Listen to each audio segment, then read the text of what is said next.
गेठेनथुआ। कहानी की शुरुआत में हमें वेस को दिखाया जाता है जो अपनी कार से कहीं से आ रहा होता है। उसके चेहरे पर घबराहट होती है, साथ ही बार बार वो कार की पिछली सीट पर देख रहा होता है जहां पर एक लाल रंग का बॉक्स है। दरअसल वेस का आज उसकी गर्लफ्रेंड के साथ ब्रेकअप हो गया, इसीलिए वो परेशान भी है। कई घंटों तक गाड़ी चलाने के बाद वो एक जगह अपनी गाड़ी रोकता है जहां पर एक चॉकलेट मशीन होती है। वो उस मशीन से चॉकलेट निकालने की कोशिश करता है लेकिन चॉकलेट्स नहीं निकलती, जिससे वो फ्रस्ट्रेट हो जाता है।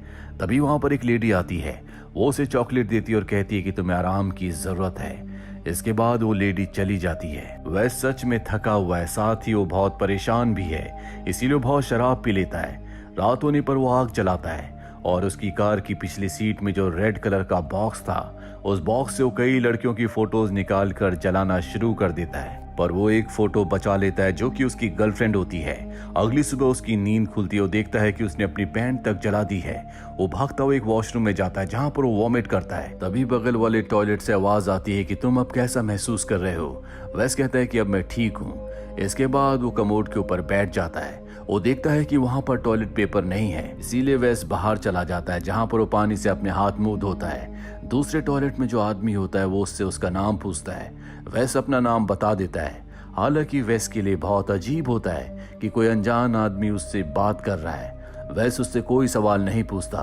तभी वो आदमी कहता है क्या तुम मेरा नाम नहीं जानना चाहोगे। वैस कहता है क्यों नहीं। वो कहता है कि मेरे नाम का उच्चारण बहुत मुश्किल है, इसके लिए तुम्हें अपनी जबान को पकड़ कर बोलना होगा। मेरा नाम है गेठेनथुआ। वैस को अजीब लगता है, वो ट्राई भी करता है।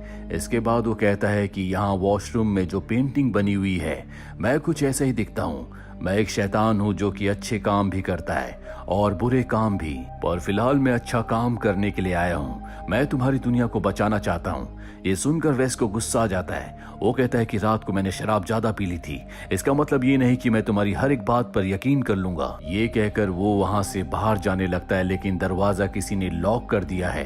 तभी टॉयलेट के अंदर से आवाज आती है जो कि गेठेनथुआ की आवाज है। वो कहता है कि ये मैंने किया है, तुम यहाँ पर अपनी मर्जी से आए थे, लेकिन अब जब मैं चाहूंगा तभी तुम यहाँ से जा सकते हो। वैस उसकी बातों से इरिटेट हो जाता है और अब वो देखना चाहता है कि टॉयलेट के अंदर है तो है कौन। इसीलिए वो अपने कमोड के ऊपर चढ़कर उस तरफ देखने की कोशिश करता है। वो आवाज कहती है कि ऐसा मत करो, इससे तुम्हारी जान भी जा सकती है। पर वैस उसकी बात नहीं मानता। तभी उसे एक झटका लगता है और वो देखता है कि वो टॉयलेट के बाहर यानी कि अपनी कार के पास आ चुका है। वो कार में जाकर बैठता है जहां पर उसकी गर्लफ्रेंड भी होती है, जो वैस से कहती है कि तुम्हें वहां से बाहर नहीं आना चाहिए था, और उसकी आंखों से कीड़े निकलना शुरू हो जाते हैं। और अगले पल वो एक बार फिर से टेलीपोर्ट होकर उसी वॉशरूम में पहुंच जाता है जहां से वो टेलीपोर्ट होकर यहाँ पर आया था। वैस को कुछ समझ नहीं आता कि उसके साथ हुआ तो हुआ क्या। गेठेनथुआ की आवाज कहती है कि मैं जानता हूँ कि तुम मुझ पर विश्वास नहीं करते, इसीलिए मैं चाहता हूँ कि तुम खिड़की से बाहर देखो। और जब वैस बाहर देखता है तो वहां पर अजीब सी लेयर चारों तरफ फैल रही होती है।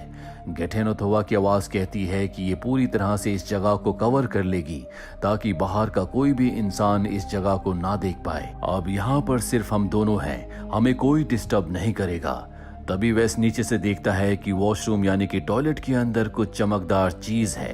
वो नीचे से देखने की कोशिश करता है पर वो आवाज उसे वार्न करती है। वो कहती है कि अगर तुमने मेरी असली फॉर्म को देख लिया तो तुम्हारा दिमाग फट जाएगा, ये गलती कभी मत करना। वैस को अब एक बात तो समझ में आ चुकी है कि ये कोई मजाक नहीं है और टॉयलेट के अंदर जो कुछ भी है वो कोई इंसान नहीं है। वो किसी भी कीमत पर यहाँ से भागना चाहता है, इसीलिए वो गेठेनथुआ को अपनी बातों में लगाकर वहां से बाहर निकलने का रास्ता ढूंढता है। उसे एक डक्ट मिल जाता है जहां से वो धीरे धीरे बाहर निकलने लगता है। पर वो ये देखकर हैरान हो जाता है कि एक बार फिर से वो उसी टॉयलेट के अंदर पहुंच चुका है।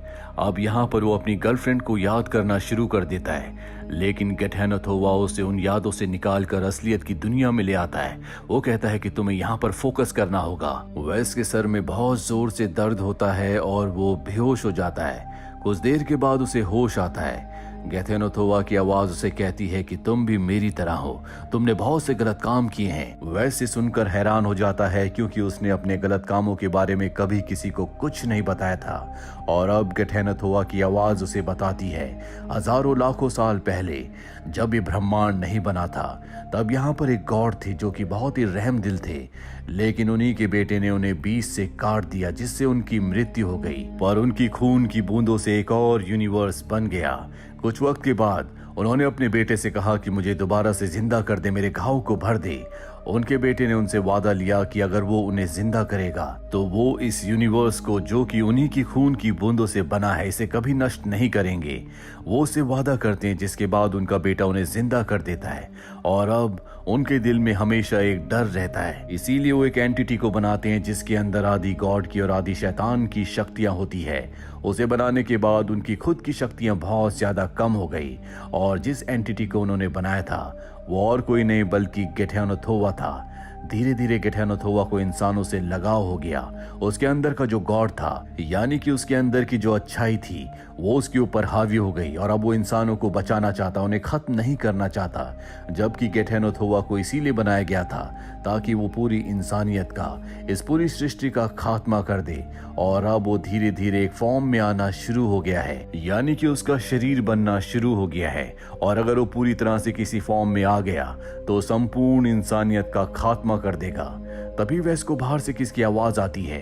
दरअसल बाहर एक आदमी होता है जो वेस की गाड़ी को देख रहा होता है। वेस जोर जोर से चिल्लाकर उसे आवाज लगाता है, लेकिन वो उसकी आवाज नहीं सुन पाता क्योंकि उसके कानों में ईयरफोन्स होते हैं। अब उसे वॉशरूम जाना होता है और वो देखता है कि उसके सामने वॉशरूम है।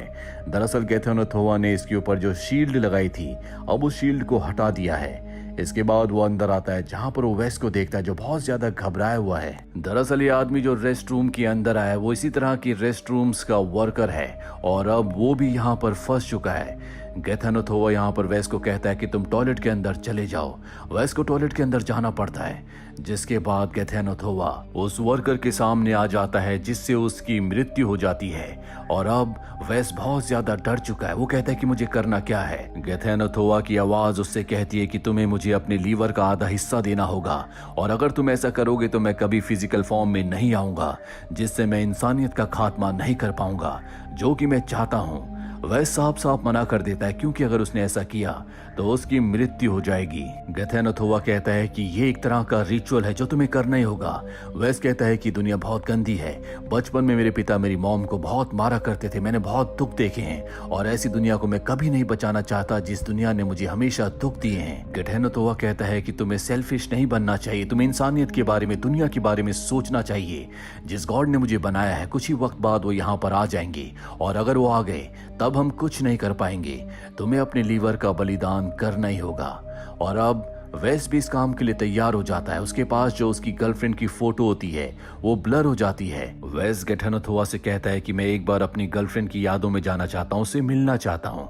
और अब वो अपनी गर्लफ्रेंड के पास पहुंच जाता है। उसका चेहरा अब भी ब्लर होता है। वो देखता है कि उसकी गर्लफ्रेंड के पास वही लाल बॉक्स है जिसके अंदर बहुत सारी लड़कियों की फोटोज हैं जिन्हें वेस ने टॉर्चर किया था, मारा था। उसकी गर्लफ्रेंड को उसका असली चेहरा पता चल जाता है, जिसके बाद वो अपनी गर्लफ्रेंड को भी मार देता है। इसका मतलब ये है कि उसने अपनी गर्लफ्रेंड को खुद ही मार दिया था। गेठेनोथोवा उसके दिमाग से उसकी यादों को मिटाना शुरू कर देता है, जिससे उसे बहुत तकलीफ होती है।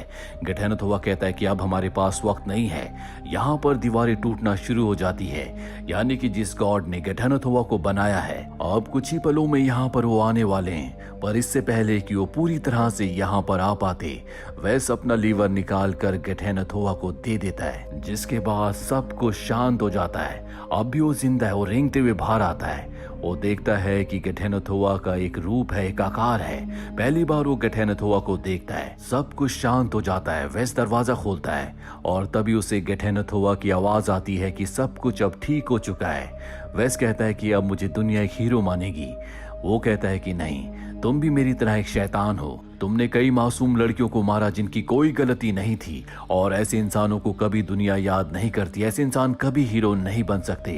कुछ देर के बाद वेस की भी मृत्यु हो जाती है। उसके हाथ में वही टेडी बेयर होता है जो उसकी गर्लफ्रेंड ने उसे दिया था, यानी कि बुरे का अंत हमेशा बुरा ही होता है। भले उसने एक अच्छा काम किया हो, लेकिन उसके एक अच्छे काम के लिए उसकी पूरी जिंदगी भर के गुनाहों को कभी माफ नहीं किया जा सकता। इसी के साथ ये फिल्म, ये कहानी यहीं पर खत्म हो जाती है। उम्मीद करते हैं कि ये कहानी आपको पसंद आई होगी।